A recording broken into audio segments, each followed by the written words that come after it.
of how to use these products, even though they're still being used. At Medicare, we cover 68 million Americans, including people under the age of 65. And they did not have a way of providing these treatments until today. With the president's insistence, that's all changes. The Innovation Center models are going to allow millions of Americans on Medicare to become eligible to receive CBD as early as April of next year, and at no charge, if their doctors recommend them. Thanks to the hard work of the entire CMS team, especially Abe Sutton and Gita Dio at the Innovation Center, the accountable care organizations in this country working in Medicare will be able to provide these products, again, at no cost to patients. Medicare Advantage insurers, and we've been calling them, are also agreeing to consider CBD to be used for the 34 million Americans that they cover. If you can hear my voice and you're over 65, you should pay attention to this executive order because it's going to touch your life. Again, this all becomes active after the first quarter of next year. These CBD products must first meet local and state quality and safety standards. They must come from legitimate sources.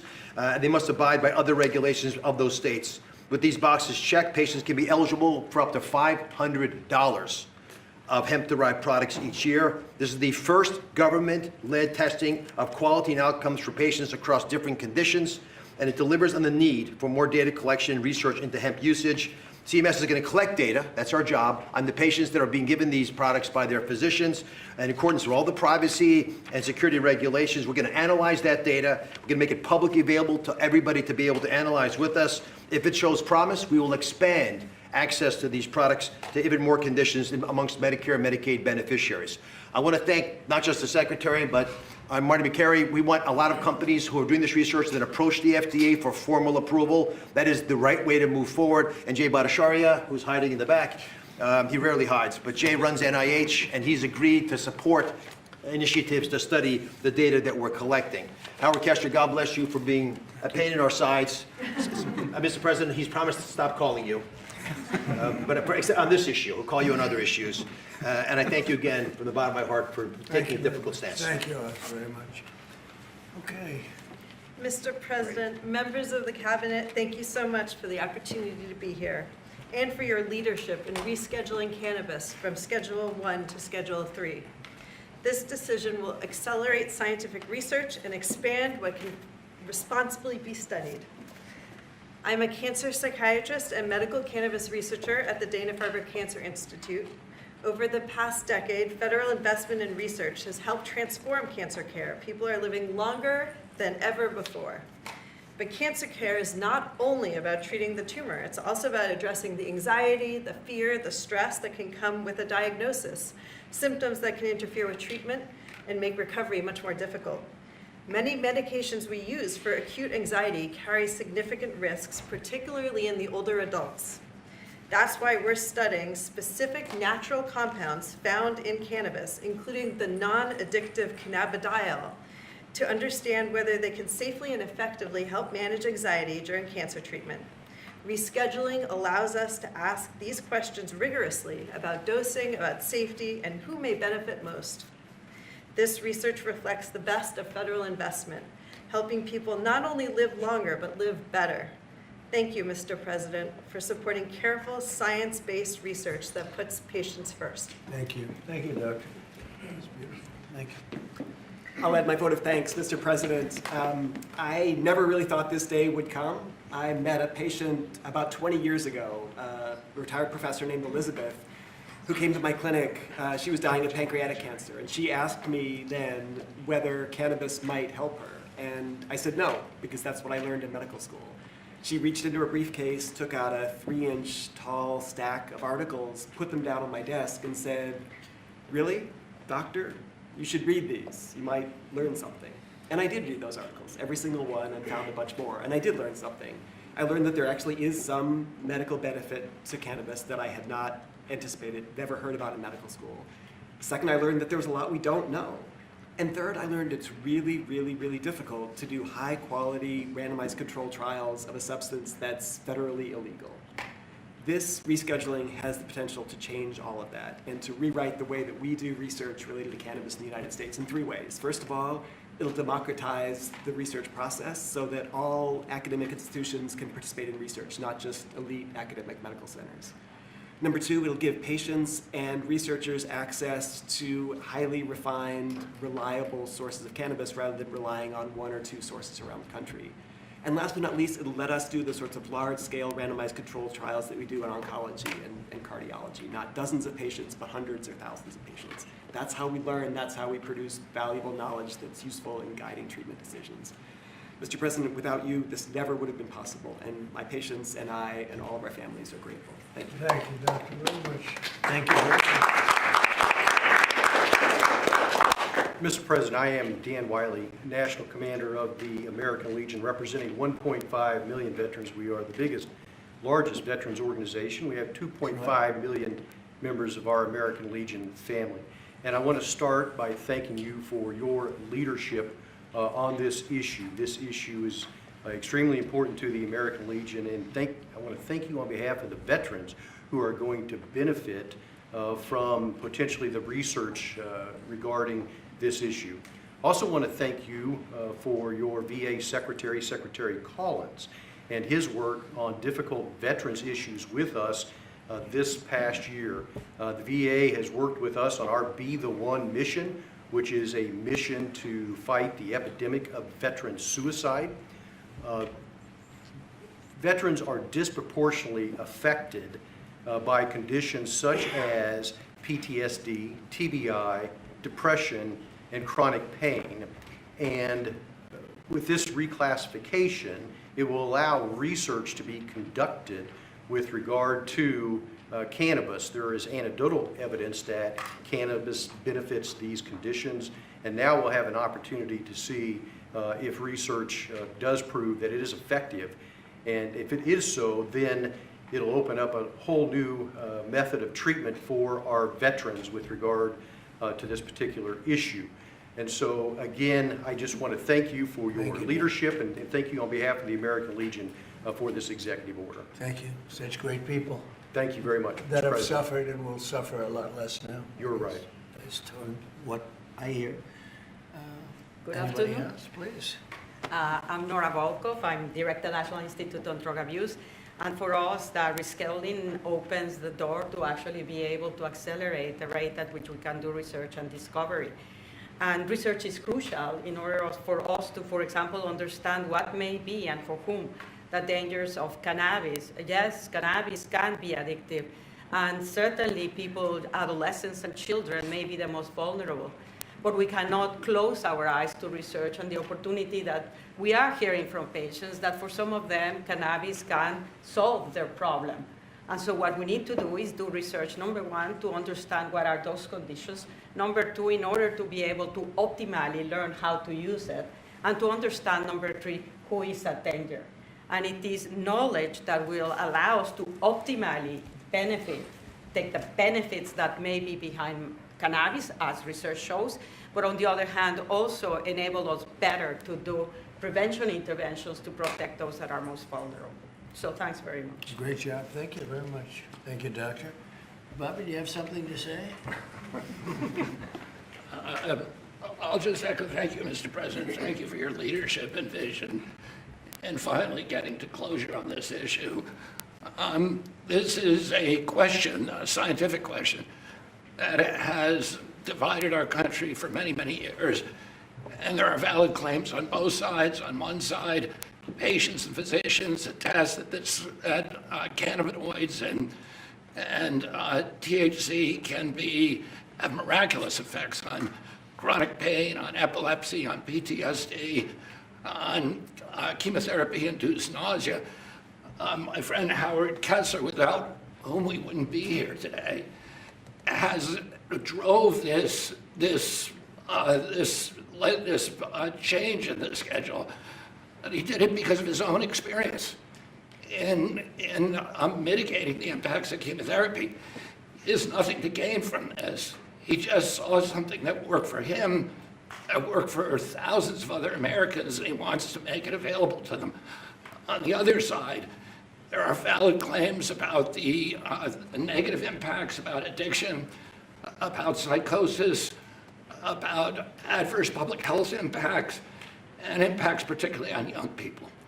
So we haven't been, the evidence on all of these is anecdotal and it's hypothetical because we have not been able to do scientific studies.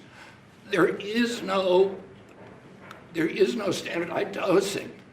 And if you don't have standardized dosing, any study that you do is comparing apples to pears. And we don't know the difference between botanicals and synthetics, and all of these questions we're now going to be able to answer. 5 administrations have promised to act on this issue.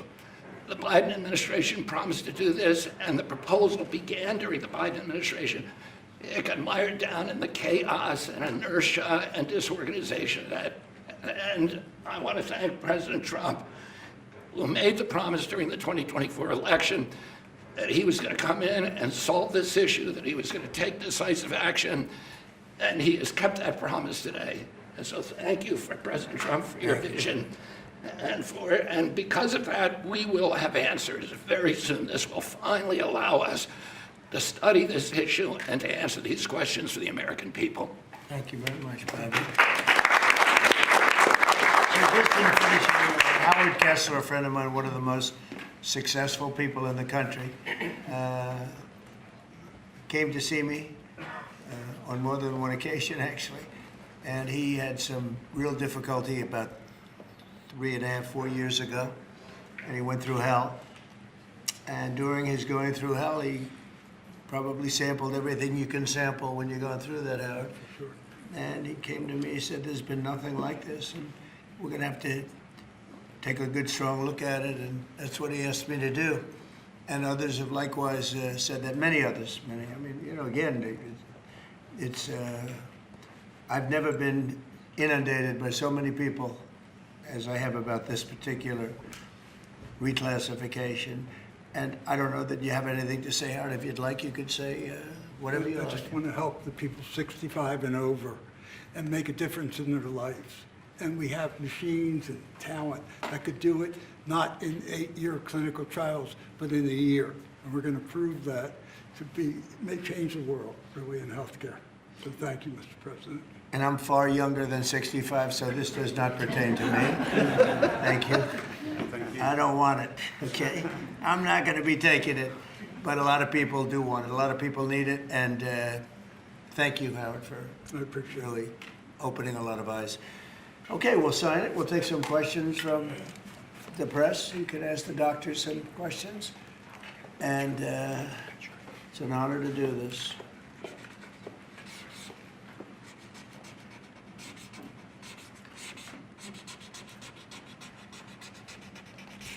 Well, that's a good one.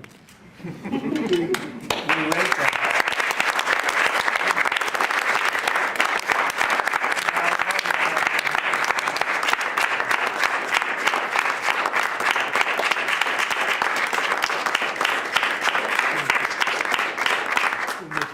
Thank you. Thank you very much, everybody. Any questions, please?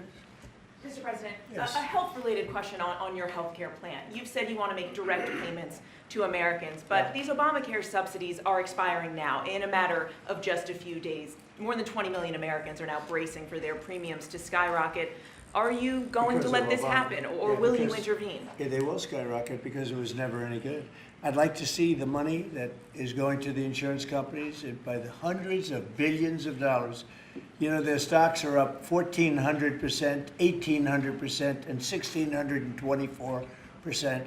Their stocks are up through the roof over a fairly short period of time because they're getting vast amounts of money. I want that money to go to the people directly and let the people buy their own health care. And they'll get much better health care than they get with the Unaffordable Care Act, as it's known by a lot of people. It is virtually unaffordable for people.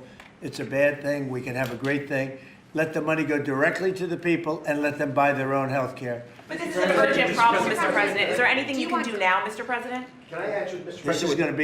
going to be right now, as far as I'm concerned. Go ahead. We just got data today. We have federal exchanges where people come shopping for the ACA.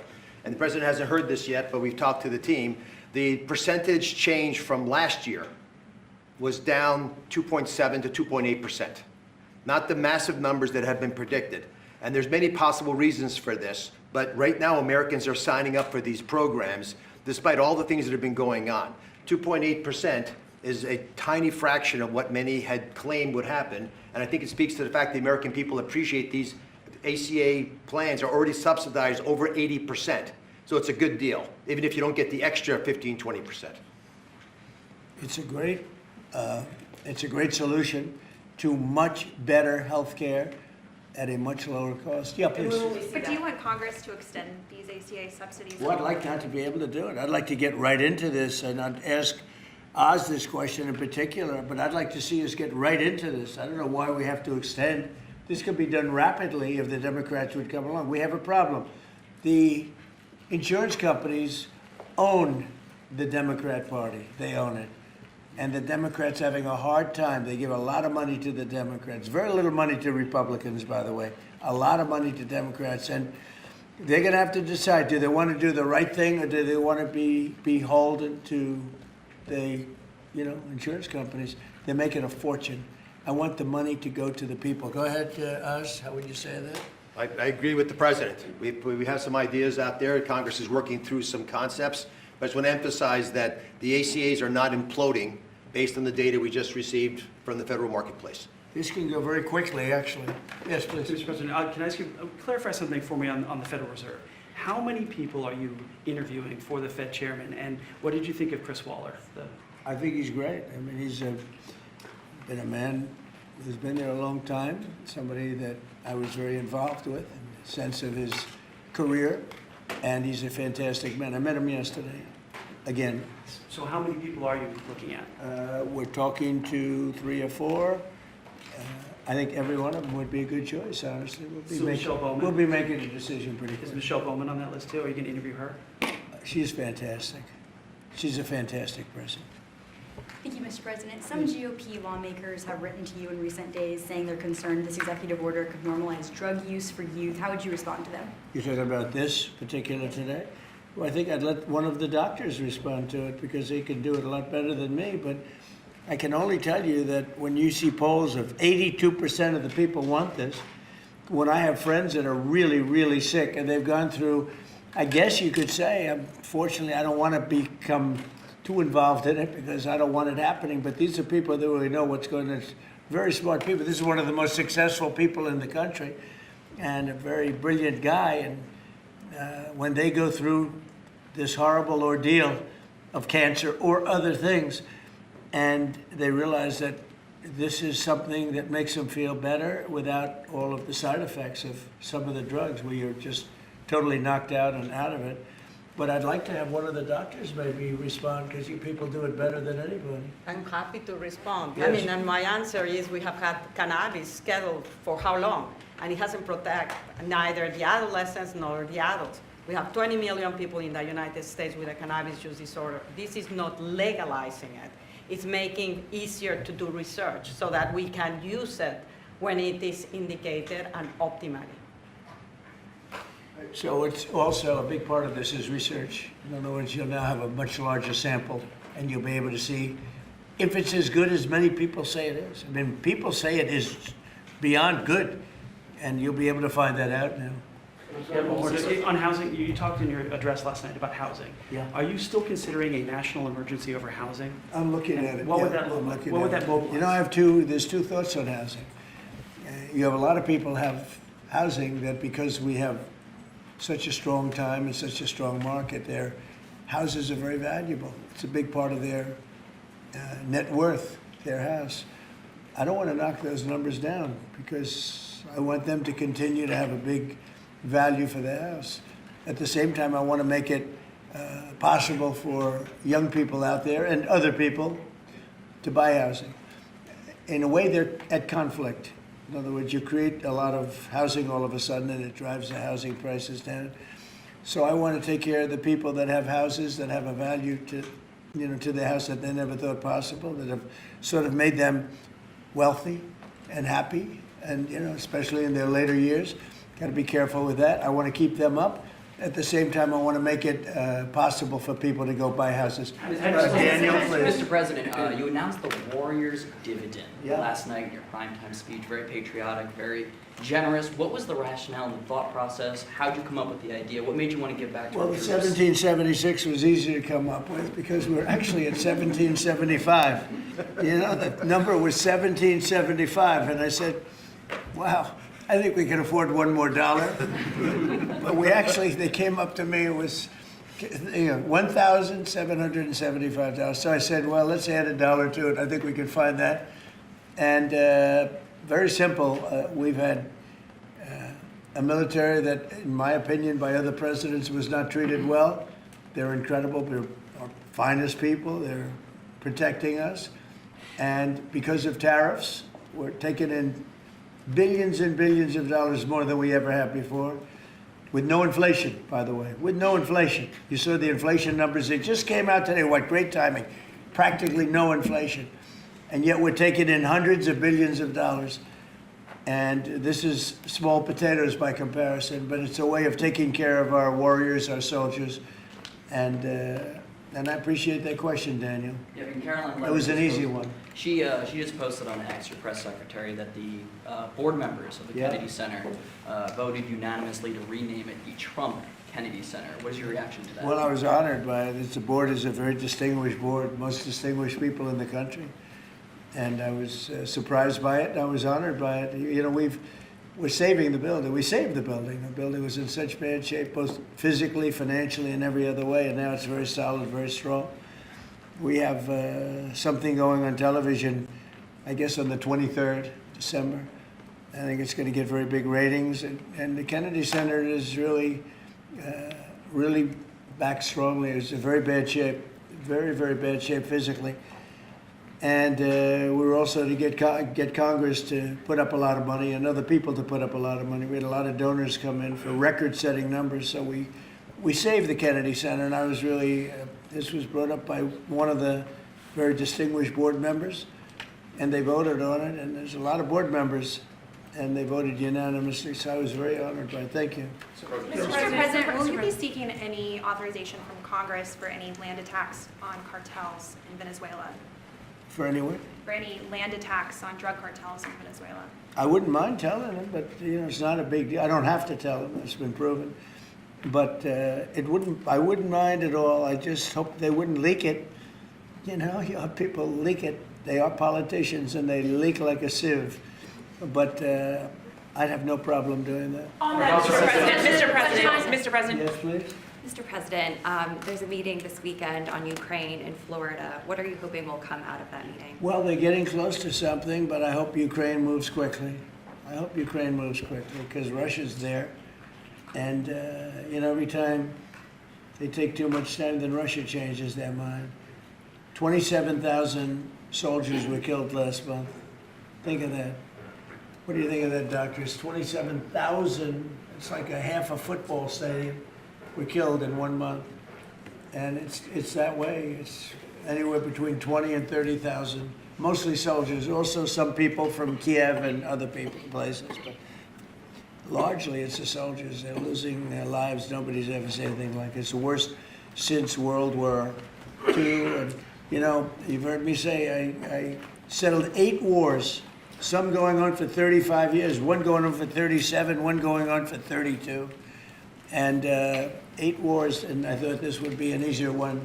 This is because of the animosity, the hatred. It's a little bit more difficult than we thought, but there's a chance we can get this done maybe soon. Sir. Remember that 25 to 30,000 people being killed a month, young people being killed a month. Steve, please. When do you expect to make your announcement about the new Fed chair, sir? Before the end of the year, what do you think? Over the next couple of weeks. I mean, I don't know before the end of the year, but pretty soon. And then the Rocky Mount, North Carolina tomorrow night. Tell us what your message is going to be there, sir. Say what? When you go to Rocky Mount, North Carolina tomorrow night, what's your message going to be there? Well, it's not going to be that much different from what I did last night. I mean, we've had tremendous success. We're bringing prices down. We inherited a mess. And part of what we inherited was the worst inflation in 48 years. I say history, but we had the worst inflation. It drove prices up. and now we're bringing those prices down. But I'll be talking about that. I'll be talking about the fact that we secured the border, where literally nobody can come into our country illegally anymore.